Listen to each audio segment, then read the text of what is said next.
ही परिस्थिती आहे परळी वैजनाथची की परळी वैजनाथमध्ये फुटपाथवरती माणसांच्या ऐवजी गुरंढोरं असतात आणि इथे लोकांना ट्रॅफिकमध्ये त्रास होतो, ट्रॅफिक जाम होते।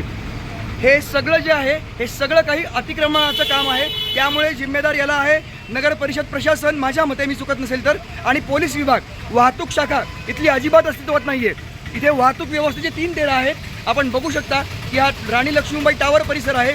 आज 8 ऑगस्ट दुपारी 12:30च्या आसपासची ही परिस्थिती आहे। या मुख्य रस्त्यावरती कित्येक वेळापासून वाहनं थांबली आहेत आणि गायी कुठे आहेत तर फुटपाथवरती। बघा, आपण बघू शकता लहान मुलं बिचारे येत आहेत आणि ही गाई निघाली वासरासोबत तिच्या मार्गाने। याला जिम्मेदार पोलीस प्रशासन आहे आणि हे सगळी वाहतूक कोंडी जी आहे हे नागरिक। काय सांगाल सर वाहतूक व्यवस्थेबद्दल? वाहतूक व्यवस्था कशी आहे? वाहतूक व्यवस्था शहराची परळीची जी पूर्वी लोकसंख्या होती त्यानुसार रोड येतं, आता लोकसंख्या वाढलेली आहे। पोलीस काम करतात, पोलीस चांगलं काम करतात का? पोलीस तुम्ही ट्रॅफिक पोलीस बघून किती वर्ष झाले? पोलीस नाही बघितलं ना? ट्रॅफिक नाही बघितलं ना?